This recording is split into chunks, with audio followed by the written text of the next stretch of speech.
आपण खूप स्पेशल ठिकाणी चाललोय। सगळ्यात महत्त्वाची गोष्ट म्हणजे ही वर्ल्ड युनेस्को हेरिटेज साईट आहे। टू व्हीलर पण नाही जाऊ शकत वरती।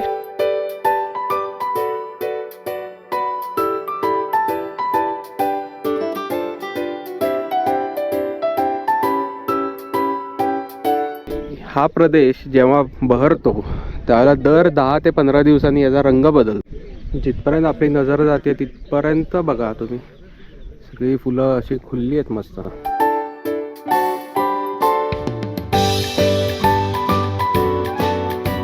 आपण आता जाणार आहोत कास लेकला। मात्र ही सवलत फक्त वीकडेज पुरती आहे, तर तिथं जाण्यासाठी आपण आपली गाडी घेऊन जाऊ शकतो। पुढची सगळ्यात महत्त्वाची माहिती म्हणजे त्याचा सीझन।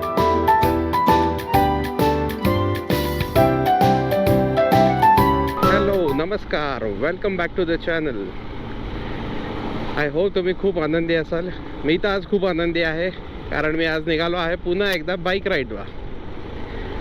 आणि आजची राईड ही खूप स्पेशल असणार आहे, कारण आपण खूप स्पेशल ठिकाणी चाललो आहे आज। थंबनेल बघितलाच असेल तुम्ही, त्यामुळे तुम्हाला माहिती आहे आपण कुठं चाललो आहे। पण ही एक खूप स्पेशल जागा आहे। पुण्यापासून साधारण 130 किलोमीटर अंतरावर आहे।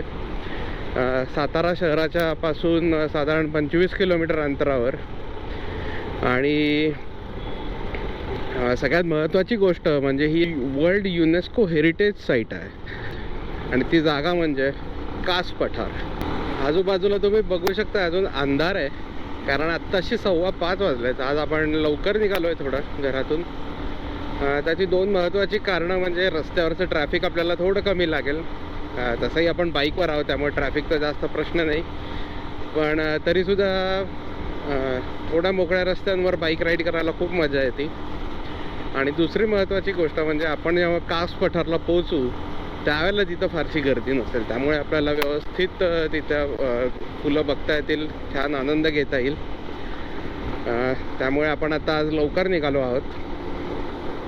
तर आता आपण आलो आहोत कापूर होळला। माझ्या मागच्या व्हिडिओमध्ये जेव्हा आपण वरांदा घाटात गेलो होतो त्यावेळेला तुम्ही बघितलं असेल की आपण या रस्त्याने खाली गेलो होतो, हा तो रस्ता। आणि इकडनं मग पुढे जाऊन बोरच्या रस्त्याने आपण वरांदा घाटात गेलो होतो।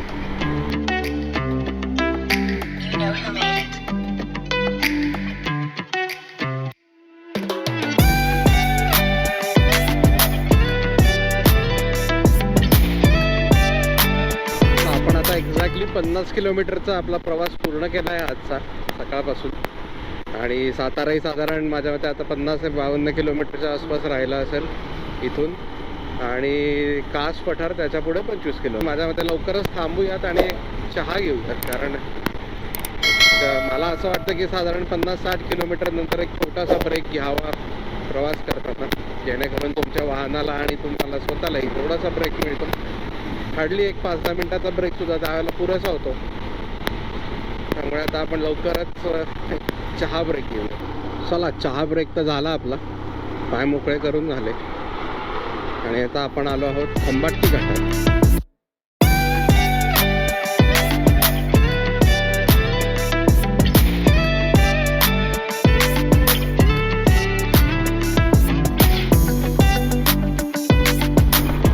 चला, आपण ऑलमोस्ट साताऱ्यात पोहोचलोय। सातारा शहर तसं थोडंसं लांब आहे, पण शहरात जाण्यासाठी आपल्याला आता मुख्य रस्ता सोडून ह्या सर्व्हिस रोडनी डावीकडे जायचं आहे। पुण्याहून ज्यावेळेला आपण येतो त्यावेळेला साताऱ्यात जाण्यासाठी हा सर्व्हिस रोड घेणं सोयीस्कर आहे, नाही तर पुढे जाऊन थोडं लांब अंतराने जायला लागेल आपल्याला। आणि या सर्व्हिस रोडवरनं थोडं खाली आल्यावरती आपल्याला राईट टर्न घ्यायचा आहे, की हा रस्ता सातारा शहराकडे जातो। चला, सध्या आपला प्रवास हा साताऱ्यातल्या करंजे पेठ भागातून होतोय आणि समोर आपल्याला दिसतोय तो अजिंक्य तारा। आणि लवकरच आपण त्याच्या कडेकडेनी जाणार आहोत। ओके, कास 22, बामणोली 35 आणि वासोटा 39। तर हा आता सुरू झाला आहे कास पठारचा रस्ता, आणि वासोटाही याच रस्त्यावर। आणि जेवढं मला माहिती आहे त्यानुसार सज्जनगड आणि ठोसेघर धबधबासुद्धा याच रस्त्याला आहेत। आणि खाली हे दिसतंय ते सुंदर सातारा शहर। ते सध्या धुक्यात हरवलेलं आहे. तो तिथं उजवीकडे दिसतोय तो कास लेक आहे. मला माहीत नाही तुम्हाला दिसतोय का नाही, कारण धुकं खूप आहे. पण हा मानवनिर्मित लेक आहे. साधारण 100 वर्षापूर्वी हा तयार करण्यात आला आहे आणि याचा मुख्य उपयोग म्हणजे सातारा शहराला पाणी पुरवठा करण्यासाठी. तर हा थोडा उंचावर बांधला असल्या कारणाने ग्रॅव्हिटेशनल फोर्समुळे सातारा शहराला ऑटोमॅटिकली याचं पाणी जातं, अशी याची रचना केली आहे. तर आपल्याला जर आज वेळ मिळाला, सगळं व्यवस्थित झालं, तर आपण आज कास लेकला पण जाणार आहोत. त्यामुळे तुम्ही व्हिडिओ शेवटपर्यंत बघा.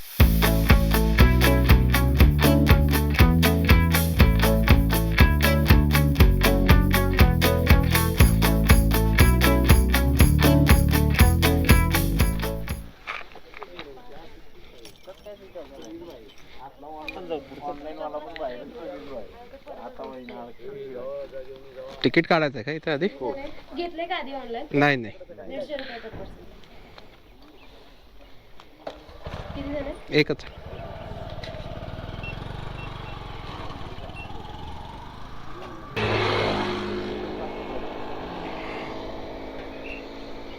कास पठार साधारण इथनं 3 किलोमीटर आहे अजून. पण अलीकडेच एक बुकिंग ऑफिस सारखं आहे, इथे तिकीट काढायला लागतं कास पठारला जाण्यासाठी. तुम्ही ऑनलाईनसुद्धा काढू शकता, पण ऑनलाईन जर तिकीट काढलं तुम्ही तर त्याची प्रिंट तुम्हाला लागते दाखवायला, त्याशिवाय तुम्हाला ते आज सोडत नाहीत. पण बेटर वे ऑफलाईन इथं आल्यावर सुद्धा तुम्ही काढू शकता तिकीट, काही प्रॉब्लेम नाही आहे. पार्किंग खाली आहे का? अच्छा, 2 व्हीलर पण नाही जाऊ शकत वरती? अच्छा, इतर वेळा सोडता का? नाही तर अच्छा अच्छा, बरं. किती लांब आहे पार्किंग? पार्किंग किती लांब आहे साधारण? 2 मिनिट लागेल. बरं बरं, ओके. इथं गाडी आतमध्ये सोडत नाही, 2 व्हीलर असली तरी सोडत नाही आहेत. खाली पार्किंगला जायला लागतं आपल्याला. आणि 1-2 मिनटाच्या अंतरावरच ते काका म्हटले की इथं पार्किंग आहे म्हणून. आणि तिथनं बस सर्व्हिस आहे पठारावर जाण्यासाठी. त्यामुळे बघूयात आता आपण कशी पार्किंगची सोय काय आहे आणि कसं जाता येतं इथे. ओके, तर आपण आलो आहोत पार्किंगला.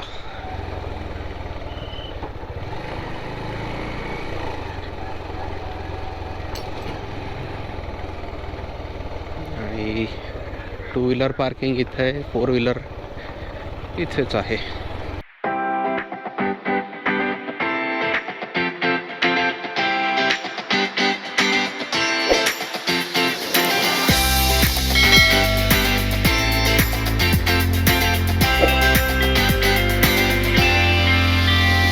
आपण फायनली पोहोचलोय कास पठारला.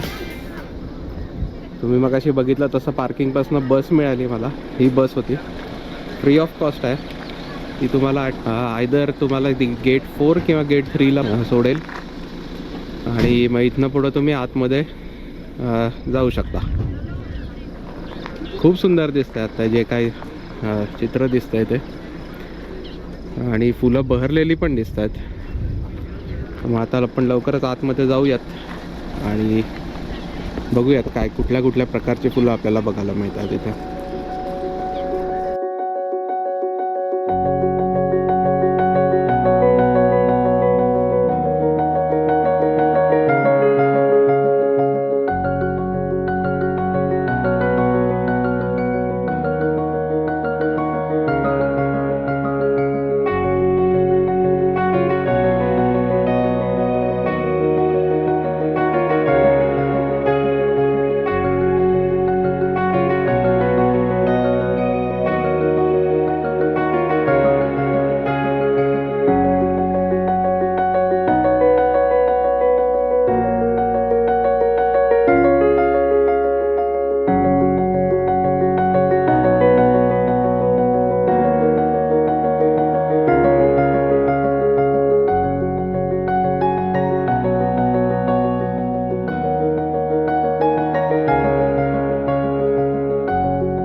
मित्रांनो, हे आहे कास पठार. तुम्ही बघू शकता विस्तीर्ण असं पसरलंय आणि इथे साधारण 500 पेक्षा जास्त प्रजातींची फुलं आढळतात आणि त्यातली काही 50 प्रजाती ज्या आहेत त्या फक्त इथे आढळतात. त्यामुळे या जागेला खूप महत्त्व प्राप्त होतं आणि त्यासाठी सरकार खूप आग्रही असते की ही जागा खूप सुरक्षित असावी आणि त्या दृष्टीने इथे उपाययोजनाही केलेल्या दिसतात आपल्याला भरपूर. इथे जागोजागी त्यांचे व्हॉलेंटियर्स नेमलेले आहेत की जे लोकांना फुलांमध्ये जाण्यापासून हटकतात आणि सर्व प्रकारची काळजी घेतात जेणेकरून लोक इथं काही उपद्रव करणार नाहीत. अतिशय सुंदर असं ठिकाण आहे आणि असं म्हणतात इथे की हा प्रदेश जेव्हा बहरतो त्याला दर 10 ते 15 दिवसांनी याचा रंग बदलतो. म्हणजेच वेगवेगळ्या रंगाची फुलं इथे बहरायला सुरुवात होते दर काही काळाने. तर आता आपण बघू शकतो इथे गुलाबी रंगाची फुलं आहेत, राणी कलर, किंवा पांढऱ्या रंगाची फुलं आहेत, निळ्या रंगाची फुलं आहेत. खूप सुंदर. जिथपर्यंत आपली नजर जाते तिथपर्यंत बघा तुम्ही, सगळी फुलं अशी खुलली आहेत मस्त. खूप मोठा एरिया आहे हा, अतिशय विस्तीर्ण.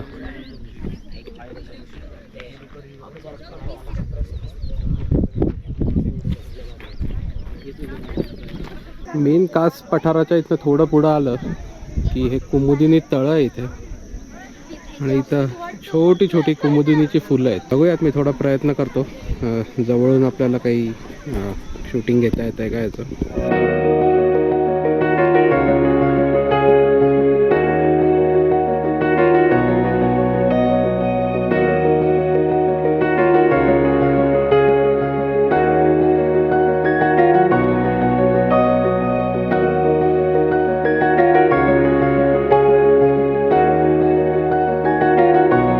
आत्ता आपण जी कुमुदिनी फुलं बघितली तिथं जाण्यासाठी हा असा वॉकवे बनवला आहे. साधारण 2 किलोमीटरचा वॉक असेल. थोडा दमणुकीचा आहे, चढ आहे जाताना, पण तिथनं कास लेकचा व्ह्यू पण छान दिसतो. मग शक्य असेल तुम्हाला तर नक्की या तिकडे. आपण पुन्हा एकदा आलो आहोत पार्किंगमध्ये. मगाशी जसं बसने वर गेलो तसंच बसने आता पार्किंगमध्ये आलो आपण आणि आता गाडी काढून आपण आता जाणार आहोत कास लेकला. याच रस्त्याने आपण मगाशी बसमधून गेलो होतो आणि कास पठारावर किंवा ज्या फुलं बघण्यासाठी तुम्ही जाणार असाल तर तुम्हाला तुमची गाडी घेऊन जायला अलाउड नाही आहे वरती. पण पुढे हाच रस्ता कास लेकला आणि तसाच पुढे तो तापोळ्यालाही जातो. पण एवढंच आहे की वरती तुम्ही गाडी घेऊन गेलात तर वरती पार्किंगला जागा नाही आहे, त्यामुळे तुम्हाला कुठेही न थांबता सरळ कास लेकला आणि तापोळ्यालाच जायला लागेल. तुम्हाला गाडी वरती घेऊन गेलात तर तुम्हाला फुलं बघा.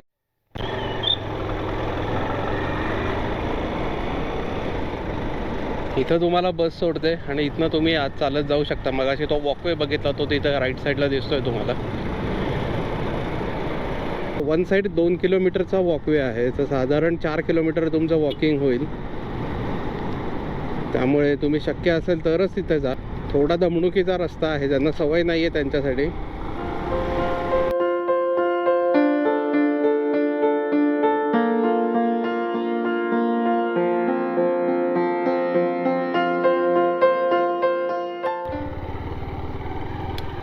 आपण इथनं आता परतीचा प्रवास सुरू करतोय आपला. कास पठारच्या या येण्या जाण्याच्या रस्त्यावर भरपूर सारे हॉटेल रेस्टॉरंट्स आहेत, राहायची सोय आहे. त्यामुळे कधी तुम्ही आलात इथे आणि जेवणाची सोय तुमची होत नसेल तर इथे नक्की होईल, काहीच हरकत नाही आहे. आणि इवन जिथे ॲक्च्युअल फुलं आहेत पठारावर तिथे सुद्धा जागोजागी पिठलं भाकरी भाजी भाकरीवाले लोक बसलेली आहेत. त्यामुळे खाण्यापिण्याचे हाल इथे नक्कीच होणार नाही.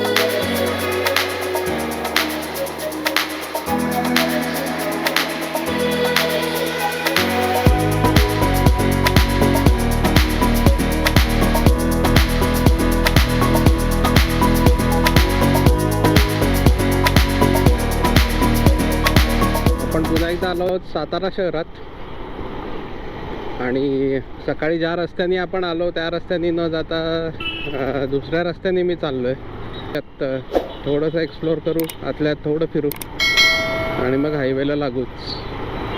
थोडंसं इकडं तिकडं फिरल्यानंतर आणि नंतर थोडी गुगल मॅपची मदत घेतल्यानंतर फायनली मी आलो आहे हायवेला.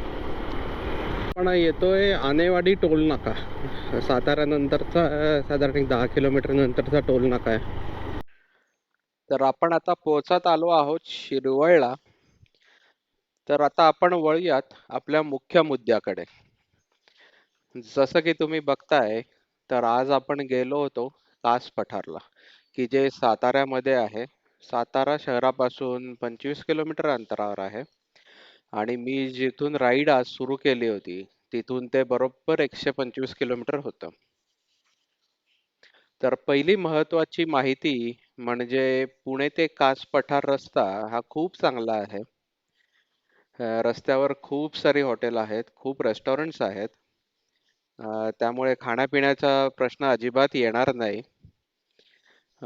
पुढचा मुद्दा असा की कास पठारला व्हिजिट करण्यासाठी किंवा आत जाण्यासाठी एंट्री फी आहे आणि ती 150 रुपये प्रति व्यक्ती अशी आहे.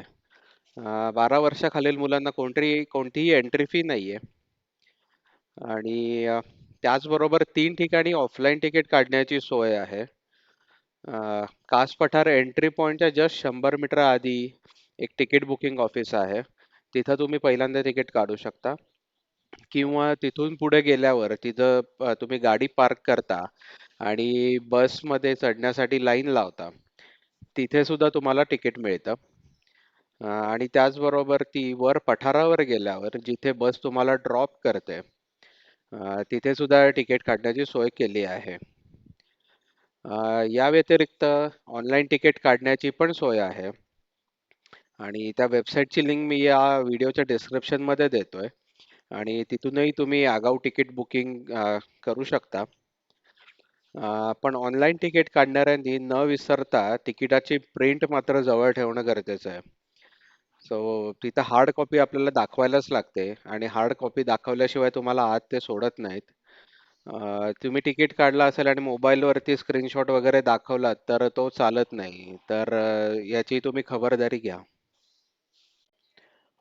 विद्यार्थ्यांसाठी एंट्री फी मध्ये सवलत आहे. फक्त 40 रुपयात त्यांना कास पठार बघण्याची संधी मिळते. मात्र ही सवलत फक्त वीकडेजनाच आहे. सो शनिवार आणि रविवारना ही सवलत मिळत नाही. पुढची महत्वाची गोष्ट म्हणजे कास पठारावर जिथं ऍक्च्युअल फुलं बघायला आपण जातो तिथे तुम्हाला स्वतःची गाडी घेऊन जाता येत नाही. जर आपण फक्त फुलं बघायला जाणार असू तर मी मगाशी म्हटलं तसं तिथे पार्किंगची सोय केली आहे आणि पार्किंग पासून वर पठारावर जाण्यासाठी साधारण 1 ते 1.5 किलोमीटरचा रस्ता आहे आणि तिथे पोहोचण्यासाठी मोफत बसची सोय केली आहे सगळ्यांसाठी. तर ही बस तुम्हाला वर घेऊन जाते आणि ती तुम्हाला शक्यतो गेट नंबर 3 आणि गेट नंबर 4 ला सोडते. तर माझा आजचा अनुभव असा होता की पठारावर महत्वाची ठिकाणं ही गेट नंबर 3 आणि 4 मधून आत गेल्यावरच आहेत. तर फायनली सगळ्यात महत्वाची माहिती म्हणजे कास पठारला भेट देण्याचा बेस्ट टाइम किंवा योग्य सीझन. तर मित्रांनो, कास पठारावरती फुलं ही मिड सप्टेंबर ते मिड ऑक्टोबर याच काळात फुलतात. त्यामुळे हाच टाइम इथे येण्याचा बेस्ट सीझन आहे. माझ्या मते कास पठाराविषयी सर्व माहिती मी या व्हिडिओमध्ये कव्हर करण्याचा प्रयत्न केला आहे. पण तरी तुम्हाला काही प्रश्न असतील, काही शंका असतील तर नक्की मला कमेंटमध्ये विचारा आणि मी नक्कीच त्याची उत्तरं देण्याचा की तुमच्या शंकांचं निरसन करण्याचा प्रयत्न करेन. आणि त्याचबरोबर हा व्हिडिओ कसा वाटला ते सुद्धा कळवा. ओके, सो आजची राईड इथंच संपती आपली. आय होप तुम्हाला हा कास पठारचा व्हिडिओ आवडला असेल आणि जी काही माहिती आपण या व्हिडिओ मार्फत दिली आहे ती उपयोगी पडेल तुमच्या अशी मला आशा आहे. आणि नेहमीप्रमाणेच हा व्हिडिओ इथपर्यंत बघितल्याबद्दल थँक्यू सो मच. मला कमेंट करून सांगा तुम्हाला व्हिडिओ कसा वाटला नक्की. आणि व्हिडिओला लाईक करा आणि ज्यांना कोणाला हा व्हिडिओ आवडेल असं तुम्हाला वाटतंय त्यांच्याबरोबर हा व्हिडिओ नक्की शेअर करा. विथ दॅट सेड, खुश रहा, आनंदी रहा, मजेत रहा आणि बघत रहा. Along side NK.